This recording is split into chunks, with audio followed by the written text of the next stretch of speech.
மீன ராசியில் பிறந்த உங்களுக்கு உங்களுடைய ராசிநாதன் குரு பகவான் உங்கள் ராசிக்கு 3ஆம் இடத்துல சந்திரனுடைய நட்சத்திரம். இறைவன் அனுகூலம் அனுகிரகம் உங்களுக்கு இருக்குது. அதே சமயத்தில் உங்களுடைய 12ஆம் இடத்துல சூரியன் புதன் சனி இருக்காங்க. அது இருக்கிறது உங்களை பொறுத்த வரைக்கும் ரொம்ப நாளாக ப்ராப்பர்ட்டி விற்கலை, சேல் ஆகலை, நல்ல விலைக்கு போகலை அப்படின்னு யாரெல்லாம் ஃபீல் பண்ணுறீங்களோ கண்டிப்பாக நல்ல விலைக்கு போகும், நல்ல விலைக்கு சேல் ஆகும். அது மட்டும் இல்லை, நான் ஊர் மாறணும் இது வரைக்கும் வெயிட் பண்ணிகிட்டு இருக்கேங்கிறவங்களுக்கு ஊடு மாற்றம் இடமாற்றங்கள் உண்டு. உங்களுடைய வெளிநாட்டு தொடர்புகள் அத்தனையுமே உங்களுக்கு நன்மை. ஃபர்தராக நான் ரிசர்ச் பண்ணுறேன், பிஹெச்டி பண்ணுறேங்கிறவங்க பண்ணுங்கள். நான் பிஆருக்கோ கிரீன் கார்டுக்கோ சிட்டிசன்ஷிப்க்கு அப்ளை பண்ணியிருக்கேன், H1B விசாக்கு அப்ளை பண்ணியிருக்கேங்கிறவங்க கண்டிப்பாக வருவதற்கான வாய்ப்புகள் இந்த வாரம் உண்டு.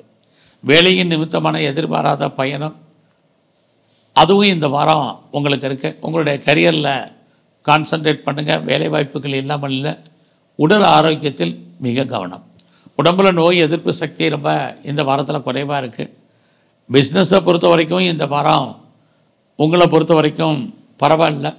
ஏதோ ஒரு விதத்தில் இன்வெஸ்ட்மெண்ட் பண்ணாலும் நல்ல ஒரு ரிட்டர்ன்ஸ் கிடைப்பதற்கான வாய்ப்புகள் ஃபியூச்சரில் கண்டிப்பாக இருக்குது. யாரெல்லாம் டிவோர்ஸ்க்கு அப்ளை பண்ணியிருக்கீங்களோ அது கிடைக்கல, நிறைய ஸ்ட்ரகிள் இருக்குது. 2வது செகண்ட் மேரேஜுக்கான பாசிபிலிட்டிஸ் இருக்குது. ஃபர்தராக நீங்கள் ஏதாவது ஹையர் எஜுகேஷன் பண்ணுறதா இருந்தால் பண்ணலாம். யாரெல்லாம் ப்ரொஃபஷன் சேஞ்ச் பண்ணணும்னு நினைக்கிங்களோ பண்ணுங்கள். ஏன்னா இந்த வாரத்தில் change of places, change of profession, change of companies இந்த வார்த்தைக்கான நிறைய விஷயங்கள் நடப்பதற்கான சூழ்நிலைகள் இருக்குது.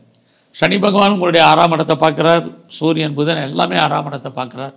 ஐடியலாக இருப்பதற்கான வாய்ப்புகள் இல்லை. எந்தாவது ஒரு வேலை வருமானம் சம்பாத்தியம் உங்களுக்கு இருக்கும். வேலையில் ப்ரொமோஷன் கண்டிப்பாக கிடைக்கும், இன்க்ரிமெண்ட் கிடைக்கும், இன்சென்டிவ் கிடைக்கும், போனஸ் கிடைக்கும். என்னெல்லாம் வேலையில் நீங்கள் எதிர்பார்க்குறீங்களோ அத்தனையும் கிடைக்கும். வேலையில் இன்னர் சேஞ்சஸ் ஏற்படணும், ரோல் மாறணும் அப்படின்னு யாரெல்லாம் ஃபீல் பண்ணுறீங்களோ கண்டிப்பாக இருக்குது. கேட்ட இடத்துல பணம் கடன் கிடைக்குதுன்னு கடன் கூடுதலாக வாங்கிடாதீங்க. இது ரொம்ப முக்கியம். எது எப்படி இருந்தாலும் உங்களுக்கு இயற்கையிலேயே இந்த வாரத்தில் தெய்வ அனுகூலம், ஒரு நீண்ட தூரம் ஜேர்னி போகிறதுக்கான வாய்ப்புகள், அதாவது பயணம் போகிறதுக்கான வாய்ப்புகள் இது அத்தனையும் இருக்குது. இந்த வாரம் முழுவதுமே விநாயகரை நீங்கள் வழிபாடு பண்ணுங்கள். நவகிரகத்தில் இருக்கக்கூடிய சனி பகவானையும் தன்வந்தரி பகவானையும் கும்பிடுங்க. உடல் ஆரோக்கியம் நல்லா இருக்கும், கரியர் நல்லா இருக்கும். நன்றி, வணக்கம்.